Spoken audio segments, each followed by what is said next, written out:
Hello and welcome to the Hat Trick presented by the ICC. I'm Charlie Stolitano, joined by Neil Barnett and Rocky Ray Hudson. Today we're going to take a look at a Real Madrid manager, Zinedine Zidane, and where this 5-year period of incredible success ranks the top managerial runs in history. If you haven't already, subscribe to the pod wherever you get your podcasts. Our entire archive is also available at internationalchampionscup.com. For all you Real Madrid fans listening, that's where you can find a terrific extended interview with club legend Emilio Butragueño. And don't forget to tune into the football show weekday mornings on Sirius XM FC. All right, fellas, let's get right into it. And let's talk about the great man, the great player, and now turns out the great manager, Zinedine Zidane. And the coolest dude in football. The coolest dude in football. He's out-cooled Pep. He's out-cooled Andrea Pirlo. He's the coolest dude in football. And he stands on that touchline with his shaved head and his calm, cool look at his team, who he knows are going to win. He knows they're going to win. It's because he is the coolest dude in football. And if you were going to have a dinner in one of those stupid questionnaires in magazines, who would you invite to your dinner? If it had to be football people, the first person you'd invite, whether you speak Spanish or Italian or not, and can't communicate with him, would be Zinedine Zidane. He is cool. And I just want to say that I have had dinner with him many times, my friend, okay? So that just, if you do listen to the show, you will hear dings. Ding. We don't have ding, ding, dings here, but I will tell you this. Someone tweeted me this morning, Charlie, and said you were the king of the ding. King of ding. Really? The king of the ding. Well, look, Rocky. I thought he was a ding-a-ling. You're a guy. Let me just give you a sense. Zidane has won 11 trophies since being appointed in 2016, most by any manager. Pep Guardiola, 10. Allegri, 8.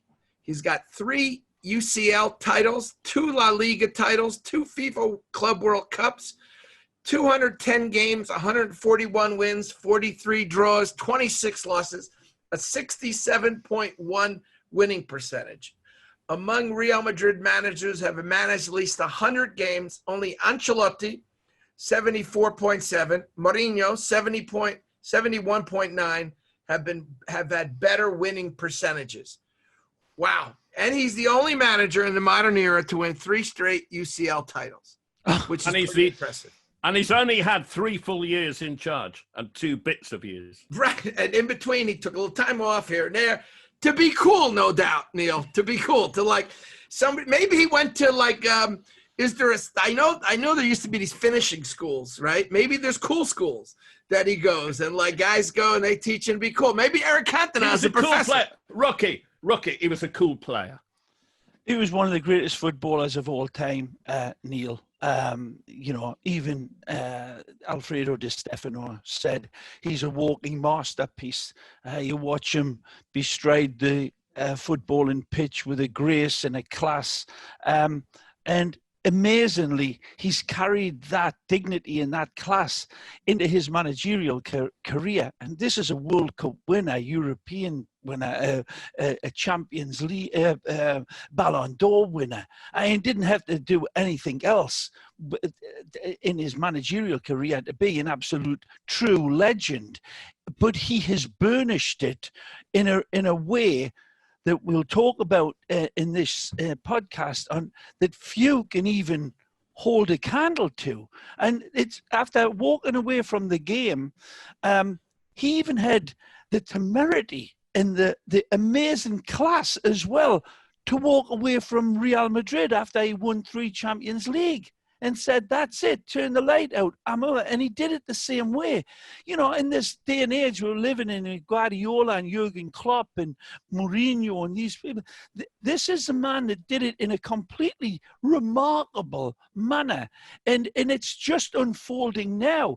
And I'll just say this as well, guys, the manner of this class that he does, Charlie, you know him. You can say he's a friend. He's a friend. The manner in which he talks the manner in which he comes across in his press conferences, the way he conducts himself with the president, the bond between the executives at Real Madrid is almost legendary, and we'll dip into that as well, because you have great access to that. But for me, guys, it's the umbilical cord between him and the players that has never changed.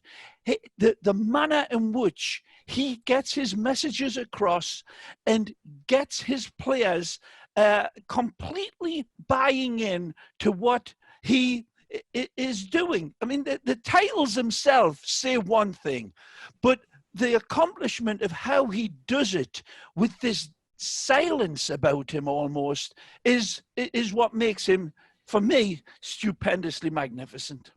Well, look, I mean, Neil, you've had some great managers over at Chelsea that you've been with. I asked Capello one time, do you have to be a great player to be a great manager? And he said to me, it helps. And you know, I've heard many people. In fact, I've heard George Mendes talk about Pep Guardiola, what a great player he was, what a great manager he is, and here he represents Jose Mourinho. I certainly don't think that George Mendes, the agent of Jose Mourinho, subscribes to the fact you have to be a great player to be a great manager. If you ask Sir Alex Ferguson, he will tell you he was a great player. He had more than 200 goals, played for Rangers. He was a guy that was very, very accomplished as a player, but nowhere near someone like Zinedine Zidane, or even, even Carlo Ancelotti, who was no Zinedine Zidane, but had won everything as a player. And, it commands a certain respect. That's why, to me, it's almost more amazing when I see guys like Jose Mourinho and Arsene Wenger as two examples of guys who never really played at the highest level, never made it at the highest level anyway, command respects of players. It's not Charlie, on top of that, though, you look at the club he's done it with. Now, with all due respect to the likes of Wenger at Arsenal and Sir Alex at Manchester United, certainly in Pep with what he achieved at Barcelona, but all of those clubs, it's arguable. You could state, well, they are known for being quite patient to some to some extent. Not Real Madrid. Not Real Madrid. Their patience runs about as long as a fingernail most of the time. But in Zidane, my point is he was operating under that pressure as well, and he just wore it like a pair of carpet slippers, Neil. Yeah, well, Glenn Hoddle said recently to us on the football show, he said that the difference between management now and management even when he was managing 10 years ago, as recently as that, is that you have to manage up as well as managing down. Right. And if you look at Zidane at Real Madrid, that is one of the biggest tasks. You have to manage up as well as managing down. And he has managed Perez, the president, as well as he has managed Benzema and all the other players. Well, perfectly said. And on top of that, he walked away. That's the thing. He walked away. Himself. He managed himself as well. I want to go back to how he was actually hired. And I will tell you, I was at the Bernabeu when they played. Benitez's Real Madrid played Barcelona. Yep. They got wiped off the field. Game. Yep. They got wiped off the field, and I had the honor of having dinner with Florentino Perez after the game, with Pedro, his right-hand man, Jimenez, and we had and Jose Angel Sanchez. And I will tell you this, there was no way Benitez was making it a couple more games. And they had already had the white handkerchiefs out. which I guess the white handkerchief, I'm so confused by it, but it basically means you as president need to step down. From what I understand about the white handkerchiefs, if the bull is really brave and the bullfighter is not that brave, they basically wave the white handkerchiefs like, don't kill the poor animal because the poor animal is brave and you're a coward, you know? So that, but it's basically translates into get out of here. And they talked about who was going to replace him. And one thing they did is they made a mistake when they fired Carlo Ancelotti. And I will tell you what the mistake is. The mistake is, as was explained to me by the hierarchy of Real Madrid, is that never fire a manager, let the fans fire the manager. Because what happens is the following at the Bernabeu, as Ray, you so eloquently put to Butragueño, no matter who you are, you're going to get booed over there, right? Right, yep. You need to wait for that moment when the guy's booed. And Carlo Ancelotti was never booed. And he didn't have a bad season, but by Real Madrid standards, oh my God, it was the end of the world. He didn't win anything. He didn't win anything in the second season. And so you go. He won the Club World Cup. Oh, yeah. Okay, he won the European Super Cup, I believe. Not that but even that's, when, even when you win at Real Madrid, like Del Bosque did, you're out. You're out. So all I'm saying is that's the razor edge that I'm talking about, and Charlie. But I'm agreeing with you. So Ancelotti, who they going to bring in now? They got Ancelotti. They fired Ancelotti, right? So now they're saying, all right, we brought in Benitez, and they swore to me he's going to be great. He's going to be great. That's a whole nother story how they fired Ancelotti. I was there for that too. But putting that aside for a second, who are you going to replace him with? They really, what people need to realize is, even though they won La Decima, it was a precarious moment for the president, for Florentino Perez. And there was very few people that he could bring in that could command the respect of the fans and the players. Two different groups completely. And there was a problem for them with Zidane at that stage. And the problem was that with the second team, he hadn't done great. He'd done okay, but he hadn't done great. But what he'd also done was he hadn't done what the hierarchy wanted him to do. He'd been his own man because the hierarchy had signed Martin Odegaard, aged 15, and promised him regular football in the B team and training with the first team. And Zidane would not give him regular football with the B team because he didn't think he was good enough at that stage and he wanted improvement. So he didn't pick him and he didn't play. And then when he became the coach of the first team, he didn't have him training with them either. Well, by the way, he didn't win either with the B team. No, they didn't do well. They didn't do well. People forget that. This was an enormous throw of the dice. I think in a lot of ways, the next step was, okay, I've had a great presidency. I'm going to step down. And I think a lot of people don't realize that President Perez's wife had just passed away before this, a year before this. He was, his life, he's just the most wonderful man. And I'm blessed to know him, but he's a family man. He runs the largest construction company in Europe. He's a brilliant guy. He's also a calm little man that does his little things. He does his things. He loves his team, right? And now I don't think he wants to step down. He loves his club. They have more European Cups in basketball and more European Cups in soccer than anybody on the earth. But he may have run into the one thing he couldn't change, and that was public opinion. He had one roll of the dice, in my opinion, and he said, I'm going to bring back the local hero or local son, Zidane.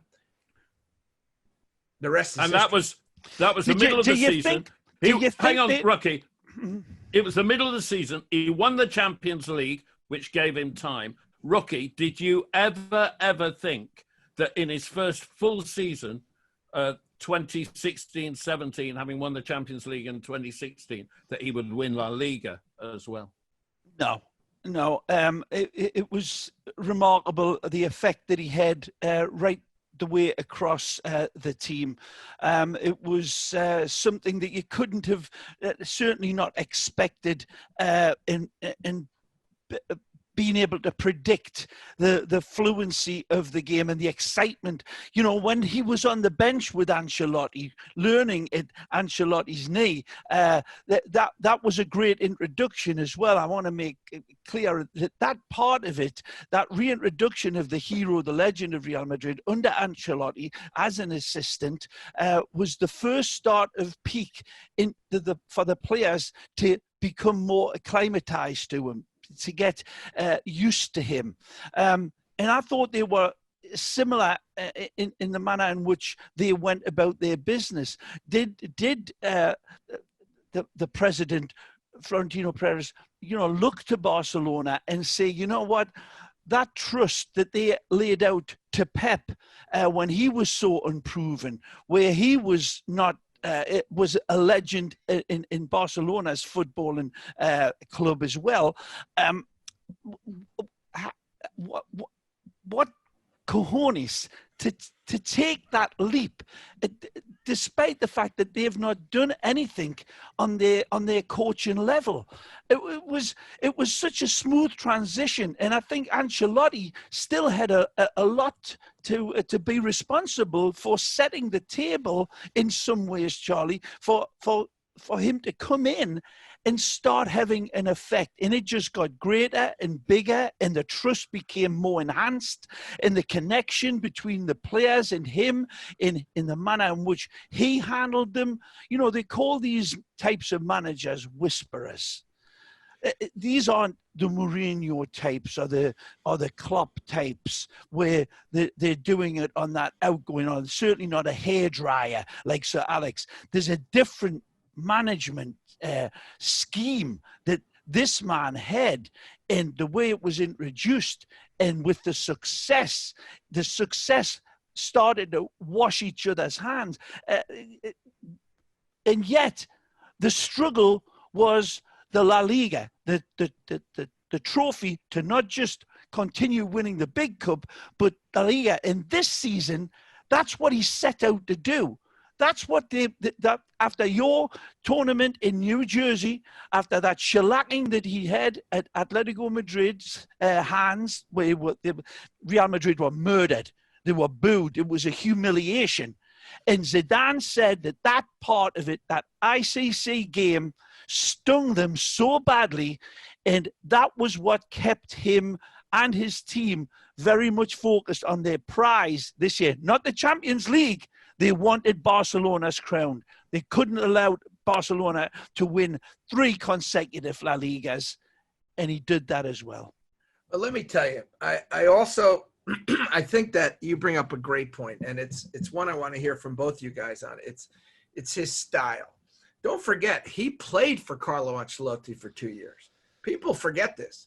Right. Carlo Ancelotti was a manager of Juventus, and his star player. Ancelotti, who changed his managerial strategies because of Zidane, the player. He'd always played 4-4-2, and he went to 4-2-3-1 because he wanted to play him at number 10.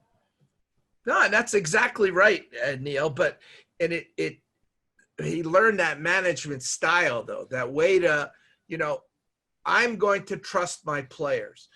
Look, I mean, it's not very different than a teacher or a parent or whoever it is, right? I mean, there's different styles of parenting. There's different styles of teaching. And there's different styles of coaching.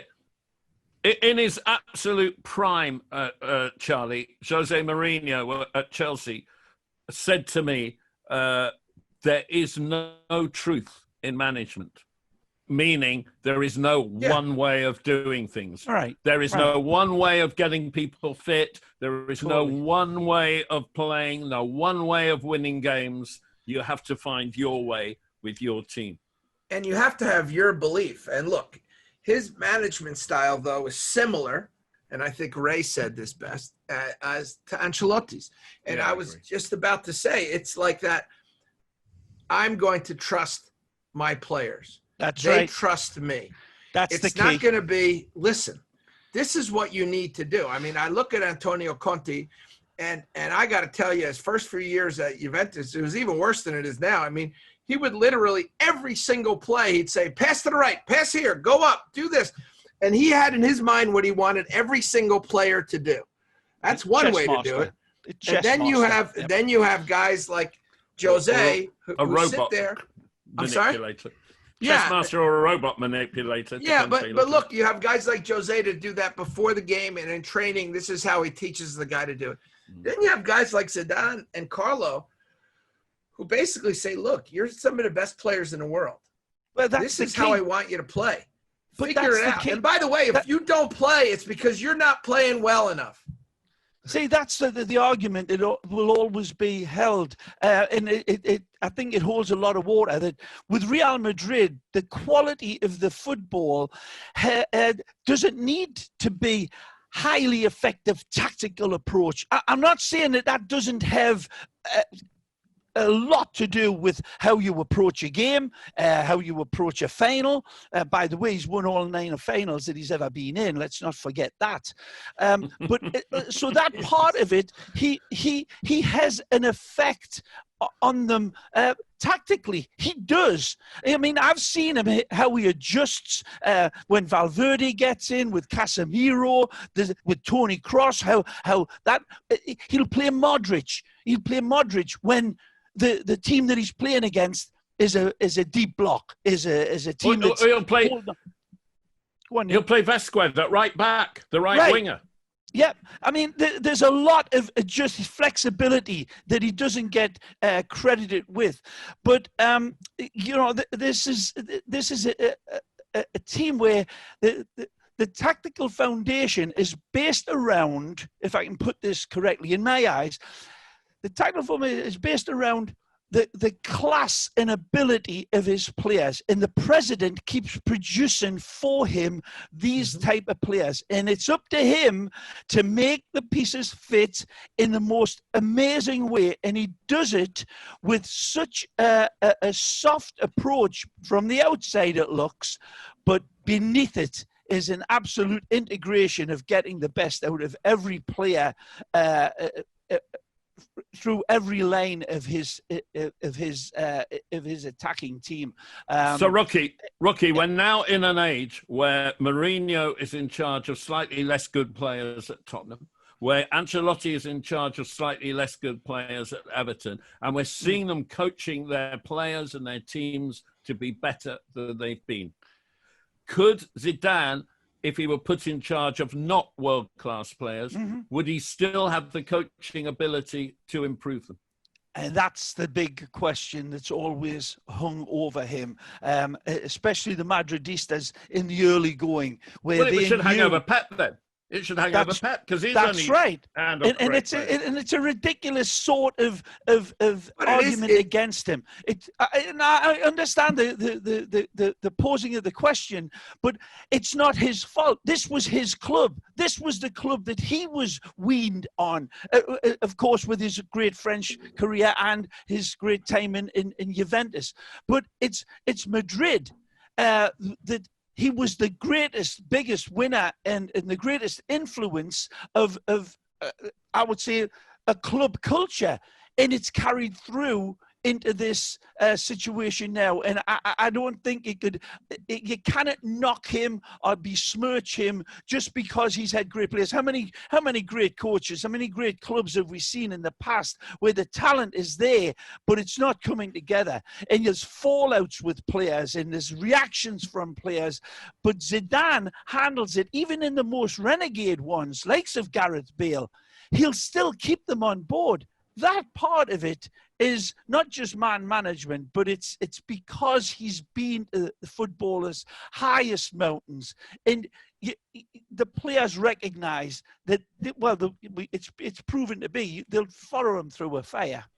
But my my daughter said something to me this weekend, and she's 21 years old, and it was quite dead spot on. And we were talking about the problems out there in society right now, from COVID to racism to all the different things we're talking about, and that have become every day for us now.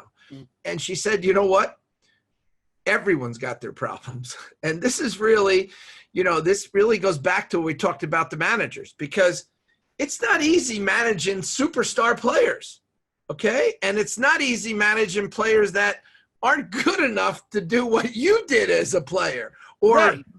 And so it's just everyone has their issues. Everyone has their problems. I'll tell you what, fellas. And it's not. Go on, Charlie. Sorry. No, I was going to take a quick one here, but I want to hear what you have to say, Rocky. I was going to say that that's the case in all businesses around the world. If we can take it onto a different sort of strata, you look at the great businesses of the world. How are they managed? They've got all the financial muscles. They've got all of the, the prestige. But it takes a leader. It takes somebody that connects. And this is where Zidane has succeeded like no other ever before at Real Madrid, the greatest football club in many people's eyes that's ever been, certainly the most successful and the most wealthy. And you'll throw in the others, but it really, you understand what I'm saying. Not everybody can get the best out of the best. It doesn't work like that. The egos that are involved, the handling of the squad, and then the demonstration on the field.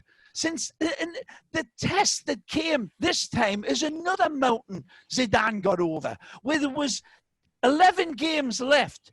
They never played any better all season than those 11 games. And it was the same for everybody.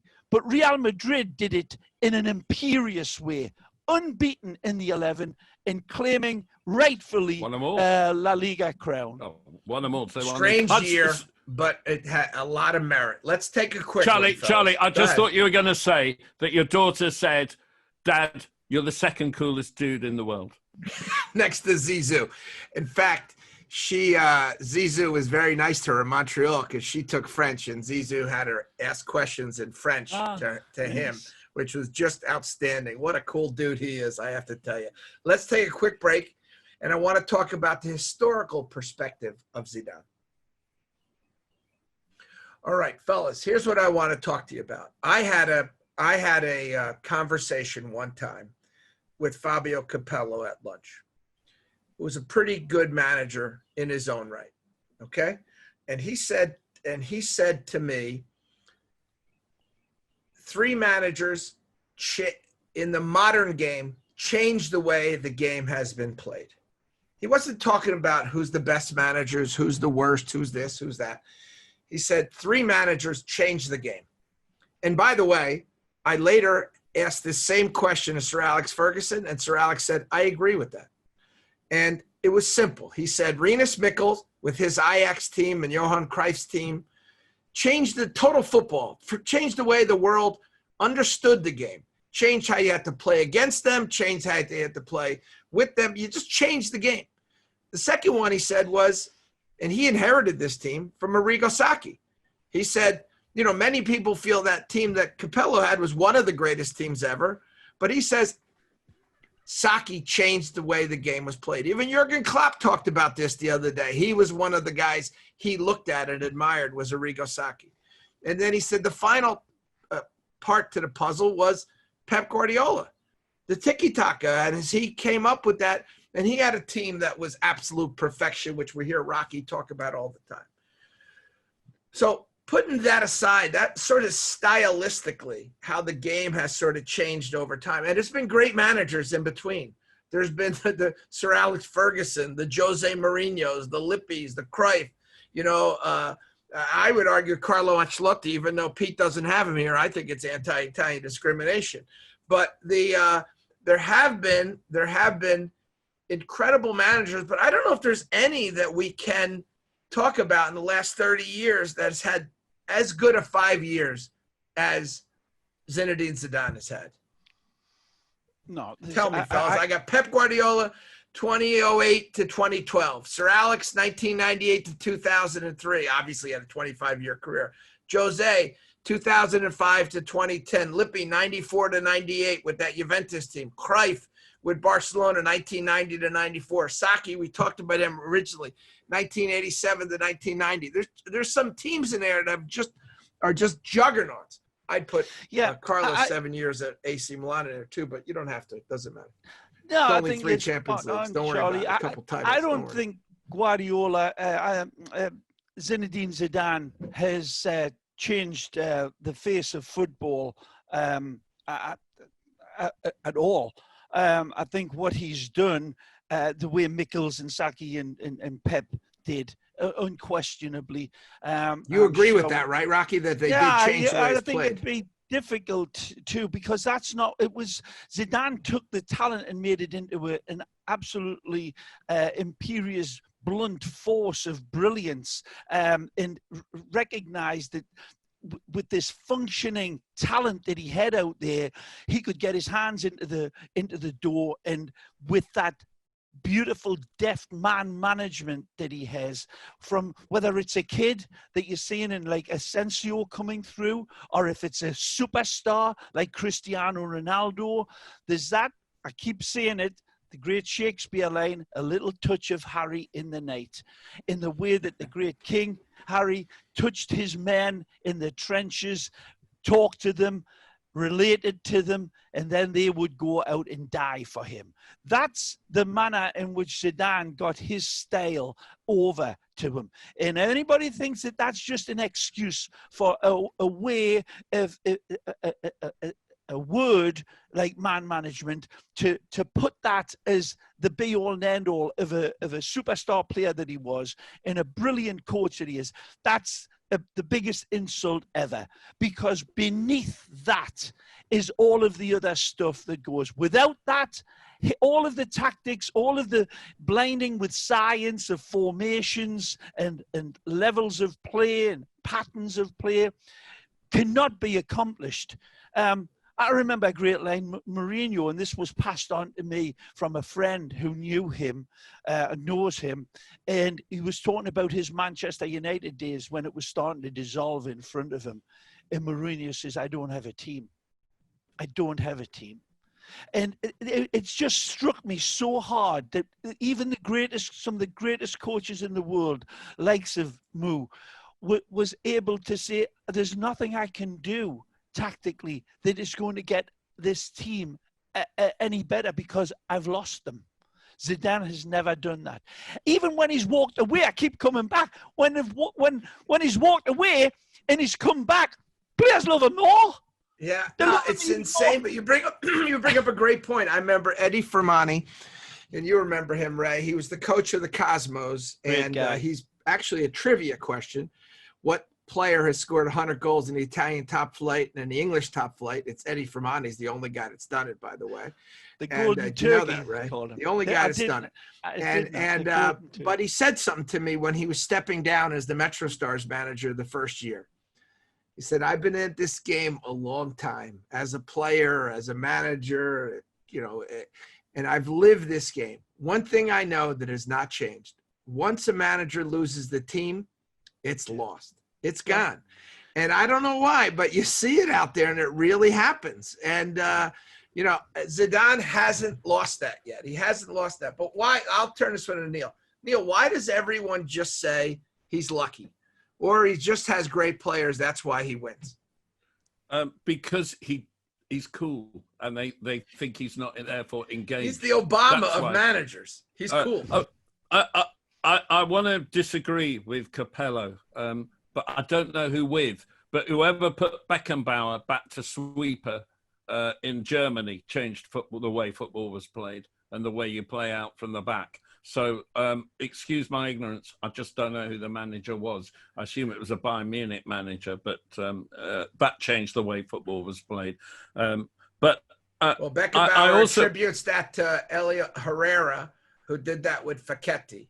And he says he learned from Facchetti how to come out of the back. See, Rocky, it's always got to be an Italian with Charlie. No, he's Argentinian. He's not Italian. Yeah, but it was in Italy. Why do you got to get that way? Why do you got to? We're having a nice show easy, here boys. Right now. Easy, We're boys. having a nice show. Why do you got to get so anti-Italian all of a sudden? Oh, there's the Italian. See if you can get that thing for us. Go ahead. I'm gonna get a bit pro-Portuguese here.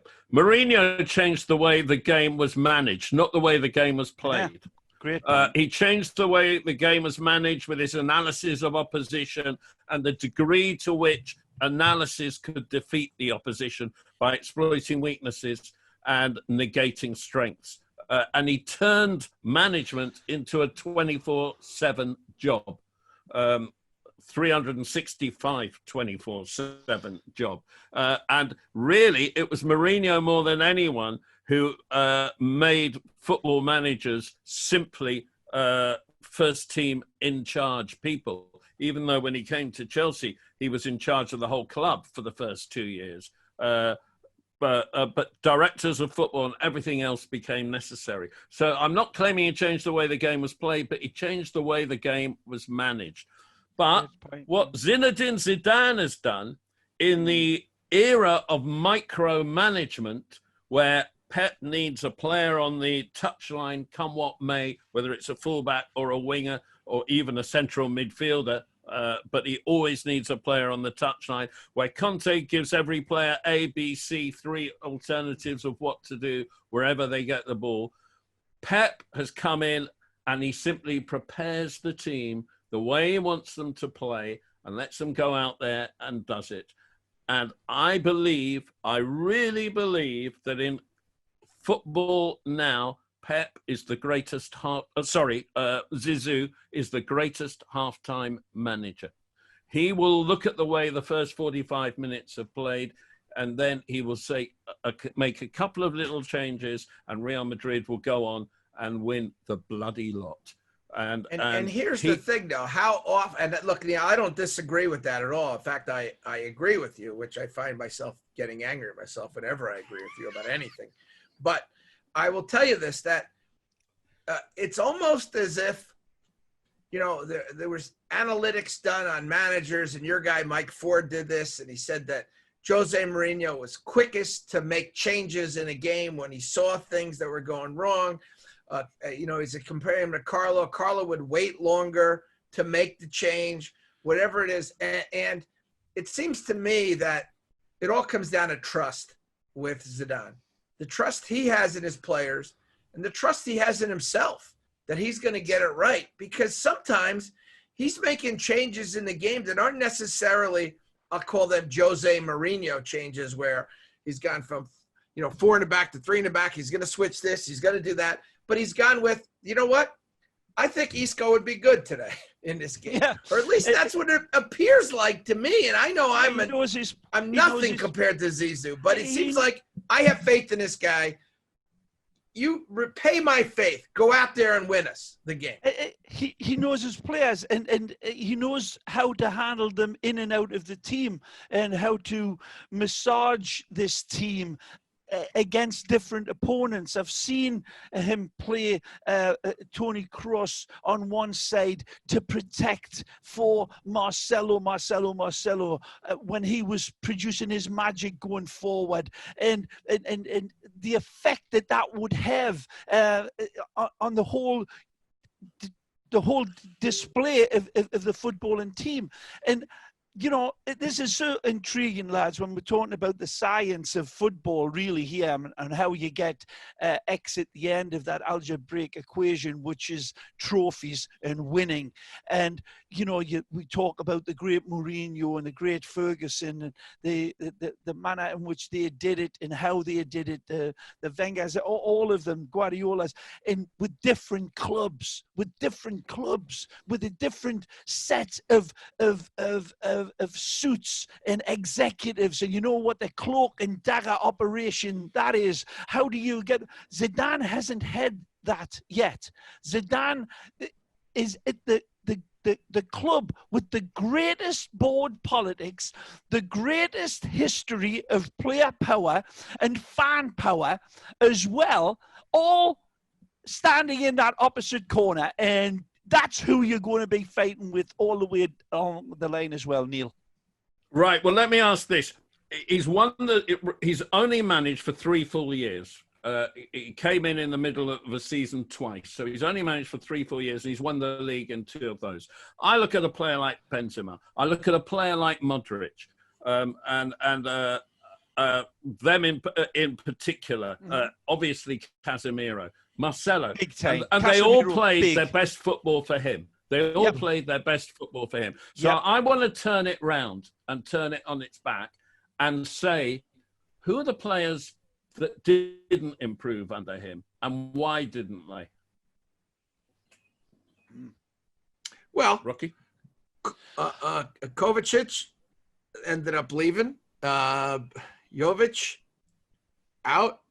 Hazard's been he's injured. He's been hurt. He's been getting better. He's been getting the thing better. I need to say first, and I'm sorry, Ray, I'm going to turn it over to you. I'm not like Neil. I'm not going to be rude and interrupt you. Here's what I say to you, right? That he has nothing to do with these transfers. There's only one guy he's wanted. It's been Pogba, and he hasn't gotten it. And the reality is that this is classic Real Madrid, called the old world style from Italy and Spain, where the ownership makes the decisions. They don't have anything to do with the manager. Has nothing to do with who's coming in. You're gonna work with what we give you. And you know what? If you're lucky enough to be under Berlusconi when he's got all the money, or now under Real Madrid when they have all the money and people want to go there, you get the best players in the world. And you just got to. Now you're going to be a manager with the best players in the world. And by the way, Neil, no different than Chelsea. Mr. Abramovich went out and said, who are the best players in the world? And he got them. Now look, some guys get it wrong, but Jose had, yes, I want Carvalho because he played for me. He was really good. But, a lot of guys were just there because Abramovich went and got him for him. That was later. Yeah. Rocky. Go ahead, Rocky. I'm saying you can only live with what you got. Who hasn't improved?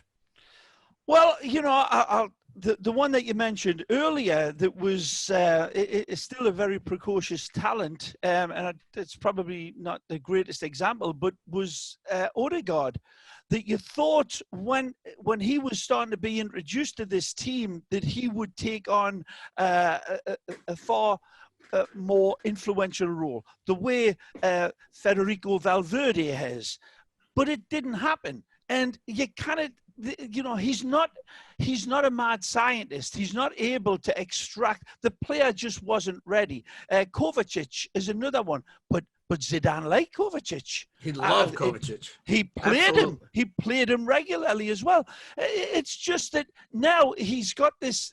He has got this situation now, Zidane, where he's discovered. He's been at this club to get the best of the last of the summer wine in a lot of ways. Yep. Nobody's playing better than Sergio Ramos, in my opinion, in central defense in the world. I'll take it against 100% correct, by the way. Van Dijk, and all due respect to the great players at the back around. But he is the embodiment of the club, the captain, and he's the Ben-Hur behind the chariot. And he does it in a way that Zidane, along with Casemiro, and Benzema, that spine of the team that he has never rested either, lads. He's never rested. The other centre-back came bad, by the way. The World Cup with Iran. Of course. I mean, gazelle speed and wonderful ability, but does a lot of covering for the likes of Dani Carvajal and Marcelo, or Mendy now is assuming the role in front of Marcelo. But again, the manner in which that midfield operates, Casemiro is the key for me. Casemiro is the absolute linchpin of this team. If you take away Casemiro, it'd be like losing Ramos. It would be like losing Benzema. I think he had Deschamps at Juventus with him all the time, and with the French national team, and Makelele Real Madrid. At Real Madrid. And he knows the importance of this player. And I'm telling you guys this: when Benitez lost that game against Barcelona, the guy who he did not play was Casemiro. Do you know that he said, that's right. Started all these guys that were forwards, guys coming off of injuries, Bale, all the guys that were offensive minded, they got smoked. And I said to President Perez after the game, because I don't know what's good for me, I should just shut my mouth. I said to him, President, I think this game really needed Casemiro. Forgive me, I don't know what you know. And he's like, the day Real Madrid needs Casemiro is the day, where Real Madrid's not like that. We're about winning and winning with style. I'm like, but you know what? I could not say that to Florentino Perez. but I'm sure Zinedine Zidane can. But I'll tell you something. I need this guy in the center. You spotted it, Charlie, and you were dead spot on. There's no more integral part of the Zidane mechanism than Casemiro, the Brazilian above. I would say above everybody. Right. And isn't it a fact that we are in an era where coaches have made football more complex?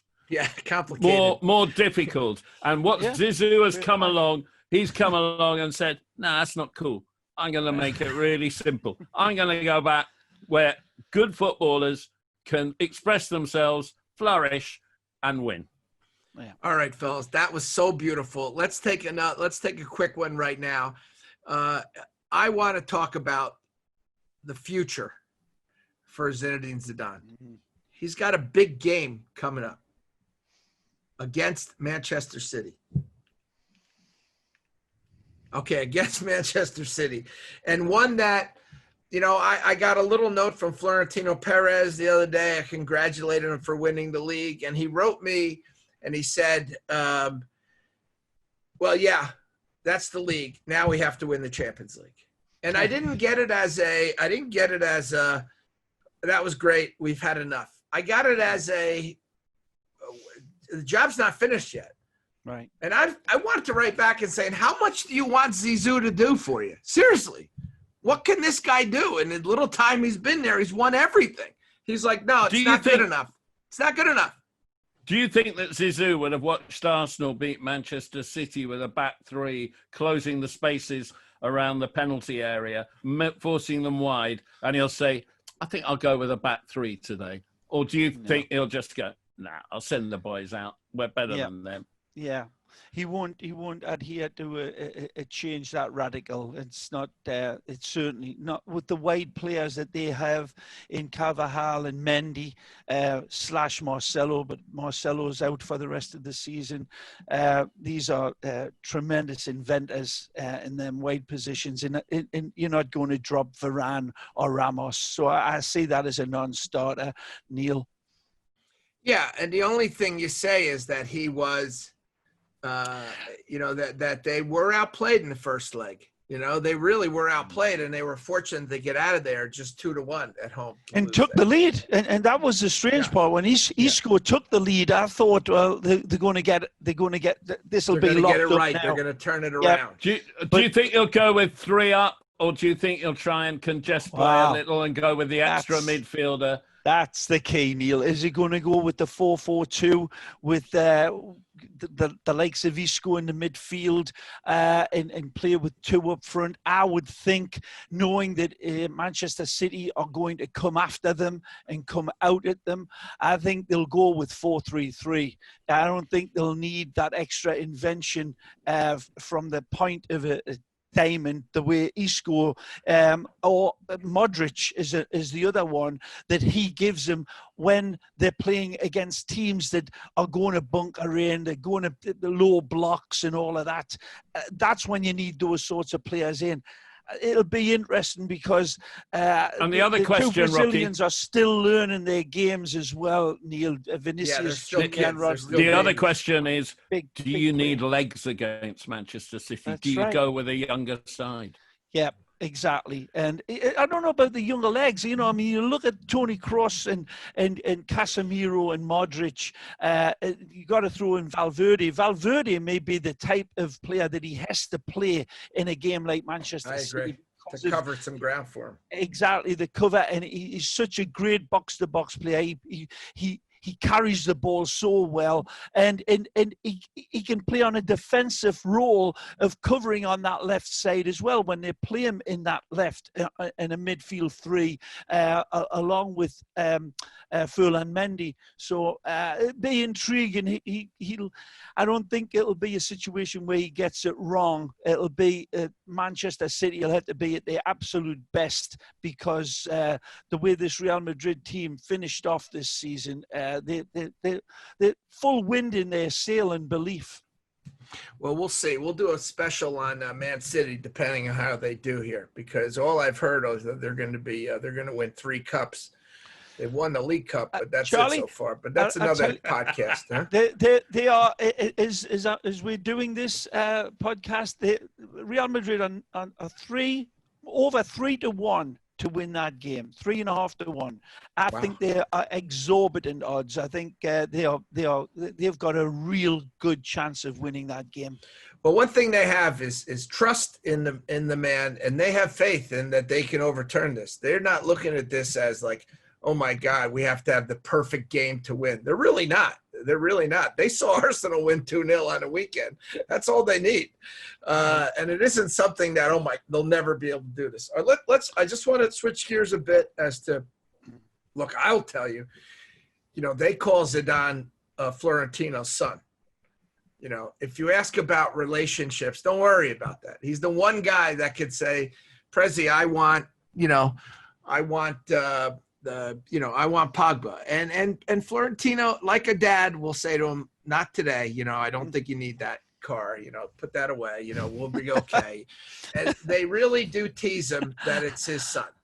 And I know this for a fact. And I know how much Zizou loves President Perez and how much President Perez loves Zizou. Okay? I'm not worried about that.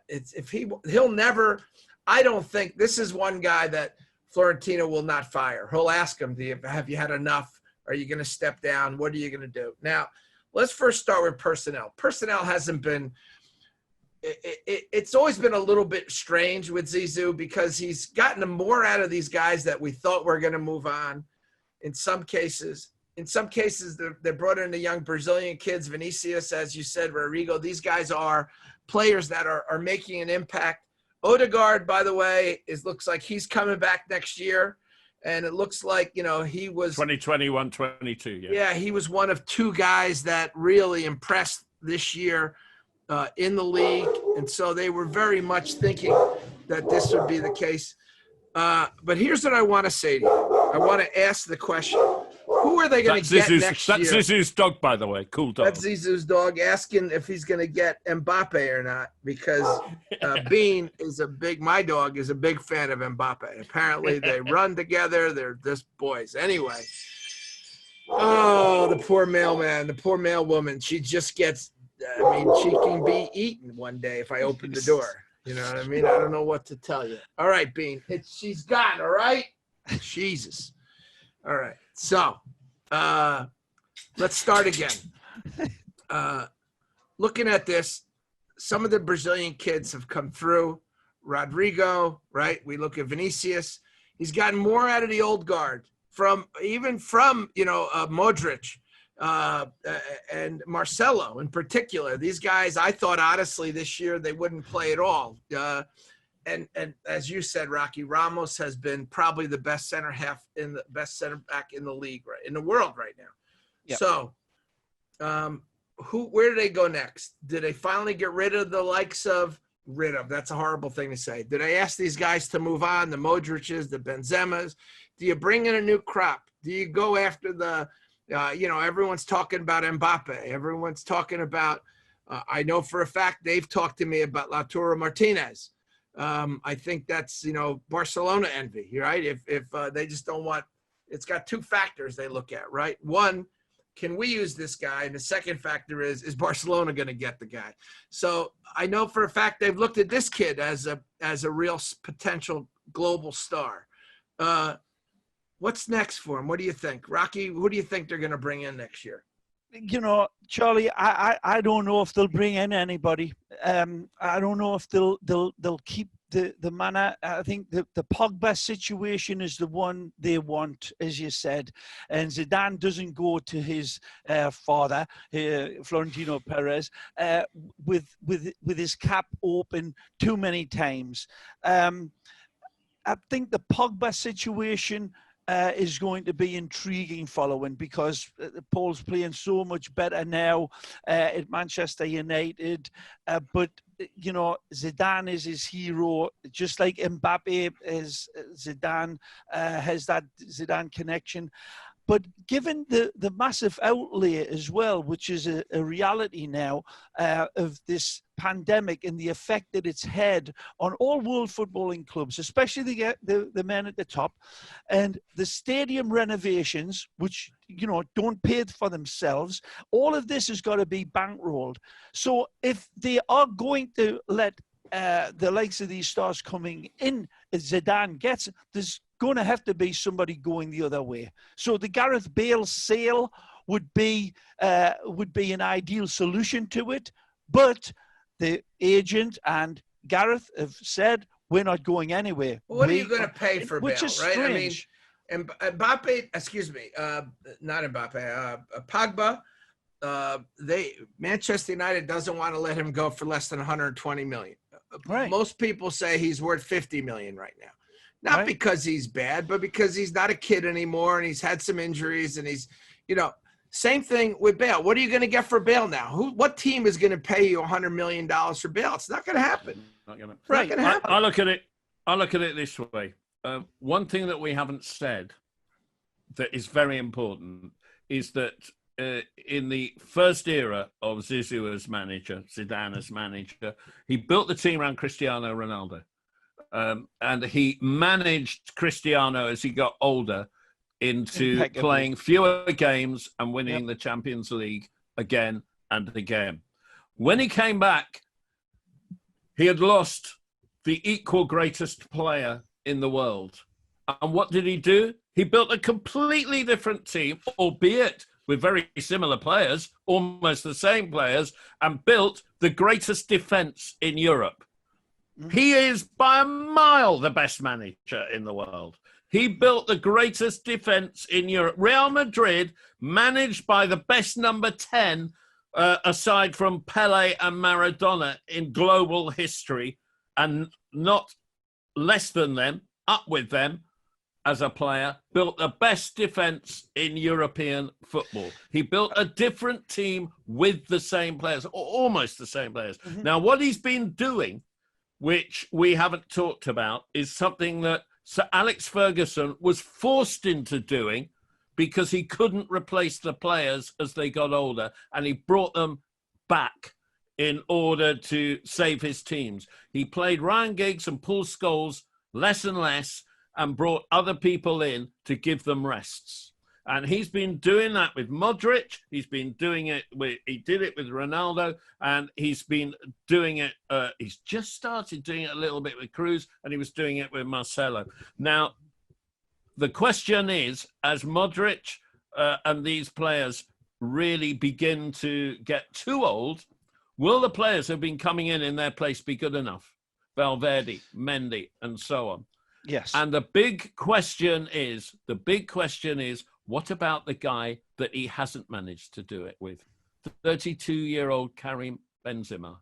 Because Jovic was signed and has been a total frigging moral as well as footballing disaster. Yep. Apart from that, he's not done very well.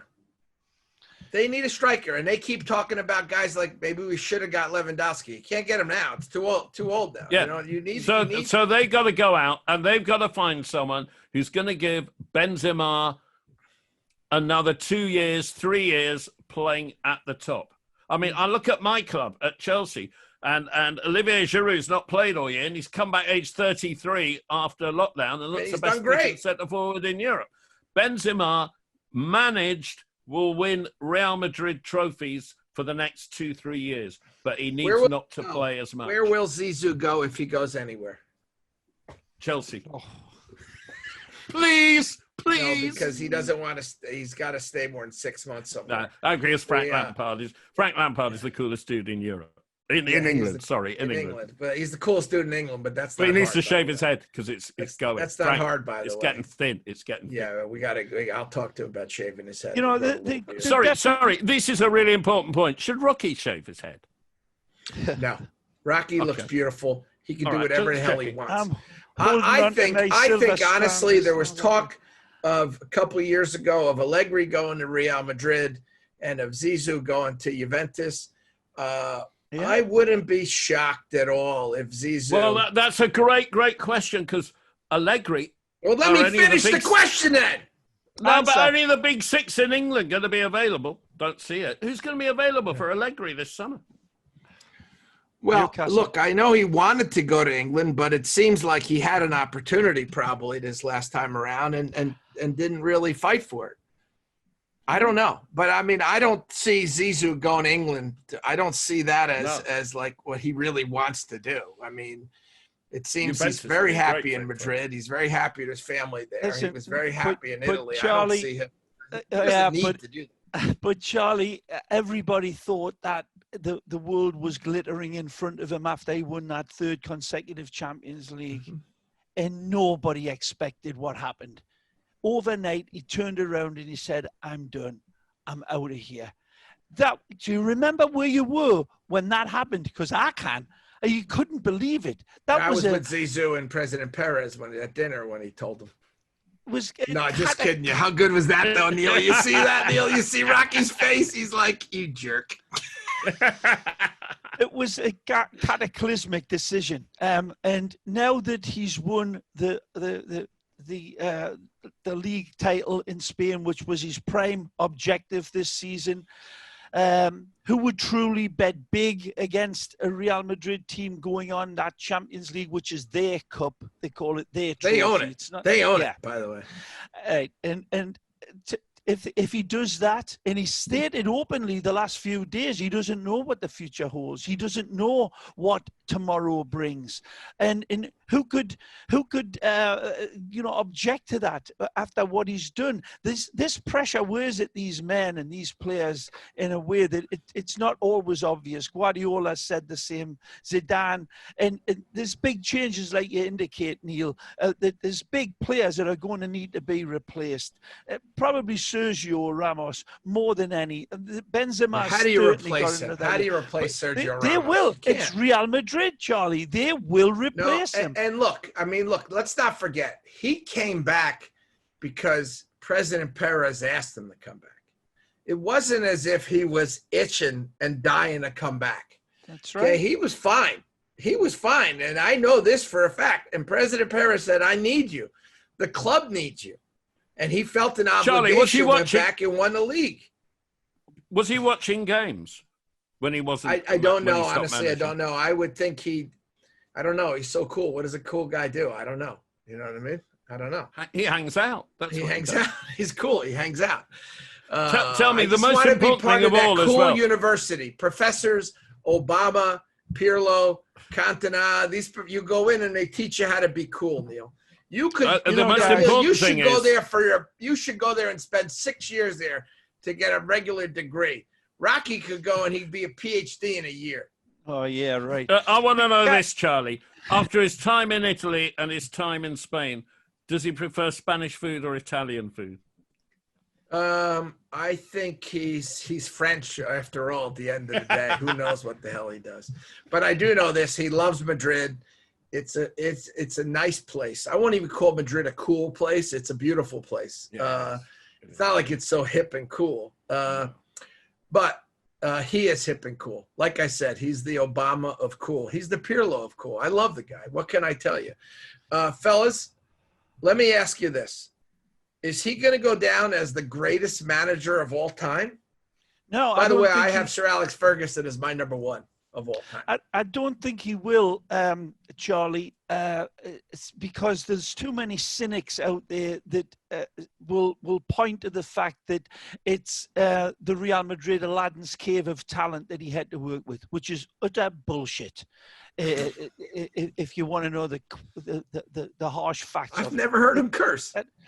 But that's what I hate the fact that he gets labeled with that after what he's done with this team, the trophies he's produced with this team, the manner and style and class that he handles adversity, the way he handles these egos and these talented world-class footballers like Eden Hazard when he's having through a difficult time, and even Gareth Bale relying on him at the most important games in the calendar and getting the production from him. This doesn't come easy. on that regard, he has got to be up with the pantheon of greatest footballing managers ever. His record stands in alone under every sort of scrutiny. The fact is that when the question this year was, could he win La Liga?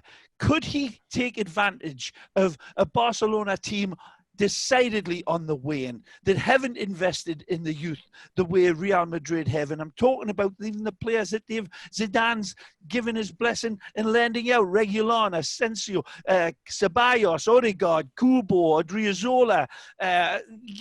These are players that are going to be brought back into Real Madrid, but they got to replace some of the biggest components. And you can't replace, just like a snap of a finger, looking through the transfer market, of a man like Sergio Ramos and Karim Benzema.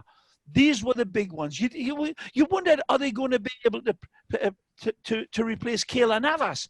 Zidane didn't want to lose him. But the deal was made for Courtois, and that in itself, look at how Courtois turned his entire Real Madrid completely. It was a disaster at the start of the season. He's arguably been there with those three down the middle, Casemiro, Benzema, and Sergio Ramos, is the best player for Real Madrid this year. And that's down to man management, and that's what wins you league titles. I think that he may well be regarded as the greatest manager ever, but not while he's still managing, because he makes it look too easy. But when he's left and everyone looks at his record, they'll say, you know what? He was the best player and the best manager and the coolest dude.